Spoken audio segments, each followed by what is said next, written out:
வணக்கம். முதலீடு தமிழ். இது நிறுவனங்களை அலசுவதற்கான ஓர் இடமாகும். மணப்புரம் ஃபைனான்ஸோட Q1 FY26 ஏர்னிங்ஸ் கால் சுருக்கம். இதை பத்தியும் கொஞ்சம் விரிவாக பார்க்கலாம் வாங்க. இப்போ அவங்க செயல்பாடு எப்படி இருக்கு, என்னென்ன முக்கிய வியூக மாற்றங்கள், அதாவது ஸ்ட்ராட்டஜி ஷிஃப்ட்ஸ் நடக்குது, இதை புரிஞ்சுக்கிறது தான் நம்ம நோக்கம். ஆமா. முதல்ல இந்த ஒட்டுமொத்த நிதிநிலை ஓவரால் பிக்சர் எப்படி இருக்குன்னு பார்த்தா கொஞ்சம் கலவையா இருக்கிற மாதிரி தெரியுது. கன்சாலிடேட்டட் AUM, அதாவது அவங்க நிர்வாகத்தில் இருக்கிற மொத்த சொத்து மதிப்பு, அசெட்ஸ் அண்டர் மேனேஜ்மெண்ட். ஆமா ஆமா, அது 44,304 கோடி. இது போன குவார்டரோட ஒப்பிடும்போது, அதாவது QQ ஒரு 3% அதிகமாயிருக்கு. ஆனா போன வருஷம் இதே குவார்டரோட YOY பார்க்கும்போது 1.4% குறைஞ்சிருக்கு. சரி. அப்புறம் கன்சாலிடேட்டட் PAT, அதாவது வரிக்கு பின்னைய லாபம் 132.5 கோடி ரூபாய். இது போன குவார்டர்ல நஷ்டம் காட்டினதுலேருந்து ஒரு நல்ல முன்னேற்றம்னு சொல்லலாம். தங்க கடன் கோல்டு லோன் பிரிவு, இதோட AUM பாத்தீங்கன்னா 28,802 கோடிக்கு உயர்ந்திருக்கு. இது மொத்த AUMல இப்போ 65% பங்கு. ஆமா, பெரிய பங்கு. ஆமா. QQ 12.6%, YOY 21.8% அப்படின்னு நல்ல வலுவான வளர்ச்சியை காட்டுது. ரொம்ப தெளிவா தெரியுது. தங்க கடன்களை நோக்கி ஒரு பெரிய ஸ்ட்ராட்டஜி ஷிஃப்ட் நடக்குது. நிர்வாகத்தோட இலக்கே மொத்த AUMல 75% தங்க கடனா இருக்கணுங்கிறது தான். சரி, இப்போ நீங்க கேட்டிருந்த சில குறிப்பிட்ட கேள்விகளுக்கு வருவோம். சரி, முதல் கேள்வி, இந்த தங்க கடன் ஈல்ட், அதாவது அதிலிருந்து வர வருமானம் ஏன் 22%லிருந்து சுமார் 20.5% குறைஞ்சிருக்கு?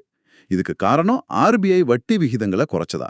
இல்ல, இது நேரடியா RBI வட்டி குறைச்சதால மட்டும் இல்ல. இது மணப்புரம் நிர்வாகமே எடுத்த ஒரு கான்ஷியஸ் ஸ்ட்ராட்டஜி, அதாவது திட்டமிட்டு செஞ்ச ஒரு விஷயம்னு அவங்களே உறுதிப்படுத்தியிருக்காங்க. ஓ, அப்படியா? ஆமா, போட்டி ஜாஸ்தியா இருக்கு இல்லையா, அதனால மத்த பெரிய NBFCகளோட வட்டி விகிதங்களுக்கு இணையா இவங்களும் குறைக்கிறாங்க. அவங்க இலக்கு அடுத்த 4 to 6 குவார்டர்ல சுமார் 18-19% கொண்டு வரணும்னு. முக்கியமா பெரிய டிக்கெட் சைஸ் லோன்ஸ் வாங்குறவங்கள, அதாவது 5 லட்சத்துக்கு மேல கடன் வாங்குறவங்கள கவர் பண்றதுக்காக இந்த நடவடிக்கை. இதனால லாப அளவு கொஞ்சம் கம்மியானாலும் அதிக வால்யூம் மூலமா, அதாவது நிறைய கடன் கொடுத்து அதை ஈடு கட்டலான்னு திட்டம் போடுறாங்க. புரியுது. RBI வட்டி குறைப்பு இவங்களோட பாரோயிங் காஸ்ட்ஸ், அதாவது கடன் வாங்குற செலவை கொஞ்சமா குறைக்க ஒரு 2 BPS குறைஞ்சிருக்கு, உதவுது. ஆனா அந்த ஈல்டு குறைப்புக்கு முக்கிய காரணம் அந்த ஸ்ட்ராட்டஜி தான். ஒரு கவனிக்க வேண்டிய வியூக நகர்வுதான். சரி, அடுத்ததா மைக்ரோ ஃபைனான்ஸ் ஆஷிர்வாத் பிரிவு. அதோட இப்போதைய AUM பங்கு எவ்வளவு? அப்புறம் அது எவ்வளவு குறைக்க திட்டம் போட்டிருக்காங்க? அதோட நிதிநிலை எப்படி இருக்கு இப்போ? ஆஷிர்வாதோட AUM இப்போ 6,705 கோடி. இது மணப்புரமோட மொத்த கன்சாலிடேட்டட் AUMல சுமார் 15% வருது. 15%. சரி. நீங்க சொன்ன மாதிரி இந்த பிரிவு Q1ல 267 கோடி நஷ்டம் சந்திச்சிருக்கு. போன குவார்டரை விட பரமாலனாலும் இது நஷ்டம் தான்.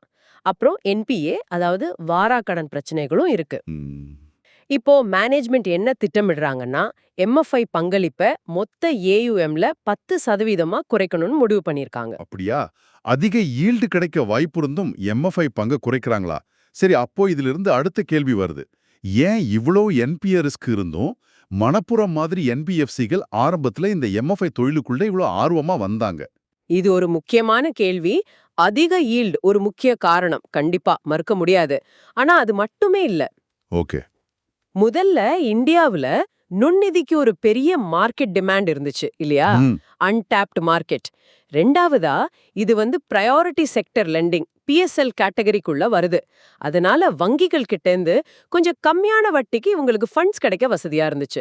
ஆமா, PSL நார்ம்ஸ் இருக்கு. அப்புறம் இதுங்க ஷார்ட் டெனர் லோன்ஸ், சின்ன கால கடன்கள், பணம் சீக்கிரம் திரும்பி வரும், மத்த ப்ராடக்ட்ஸை கிராஸ் செல்லிங் பண்றதுக்கு ஒரு வாய்ப்பு.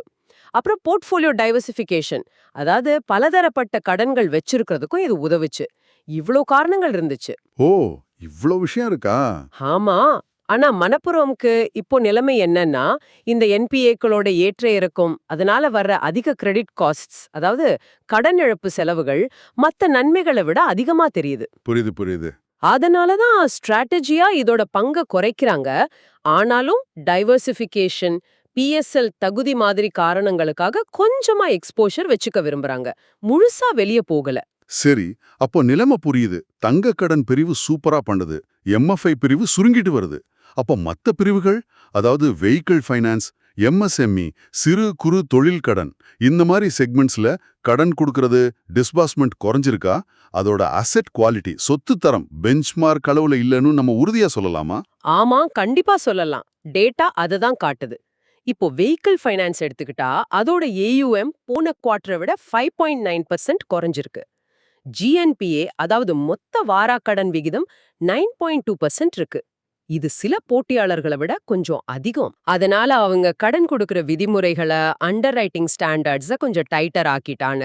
அடுத்து எம்எஸ்எம்இ பிரிவு பாத்தீங்கன்னா, குறிப்பா அன்செக்யூர்ட் அதாவது எந்த பிணையமும் இல்லாத கடன் பிரிவுல கொஞ்சம் சிரமங்களை சந்திச்சிருக்கு. வாரா கடன்களை ஏஆர்சிகளுக்கு, ஆசெட் ரீகன்ஸ்ட்ரக்ஷன் கம்பெனிஸ்க்கு வித்துட்டு இருக்காங்க. இப்போ செக்யூர்ட் லோன்ஸ்ல அதிக கவனம் செலுத்துறாங்க. ஓகே. மைக்ரோ ஃபைனான்ஸ் ஆஷிர்வாத் பத்தி ஏற்கனவே சொன்னோம். ஏயுஎம் நல்லாவே குறைஞ்சிருக்கு. QQ -18%, year -45%. இன்னும் நஷ்டத்துல தான் ஓடிட்டு இருக்கு. Net NBA 1.4%. ம்.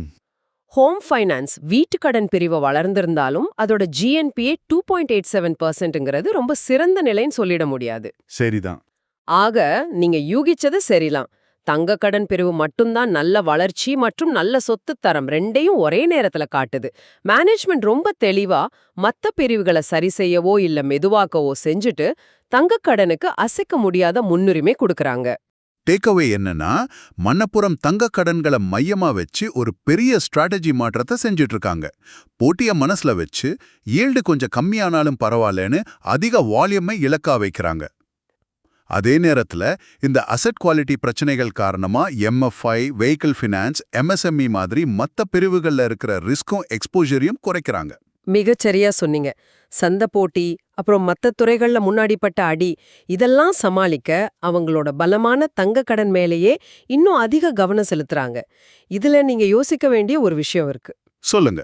இப்போ தங்க கடன் மேல எவ்ளோ கவனம் செலுத்தி ஈல்ட குறைச்சு அதிக மதிப்புள்ள வாடிக்கையாளர்களை குறிவைக்கும்போது, இதே வாடிக்கையாளர்களுக்காக போட்டி போடுற பேங்க்ஸ் ஆகட்டும், மத்த என்பிஎஃப்சிகளாகட்டும், அவங்கள விட ஒரு படி மேல நிக்கணும்னா மணப்புரம் இந்த தங்க கடன் பிரிவுக்குள்ளேயே எப்படி புதுமைகளை புகுத்த முடியும்? ஒருவேளை சர்வீஸ்லயா இல்ல புது லோன் ஸ்கீம்ஸ் மூலமாவா? இதை யோசிக்கணும். இது யோசிக்க வேண்டிய ஒரு நல்ல கேள்விதான். சரி, நாம மீண்டும் இன்னொரு உரையாடல்ல சந்திப்போம். நன்றி. நன்றி.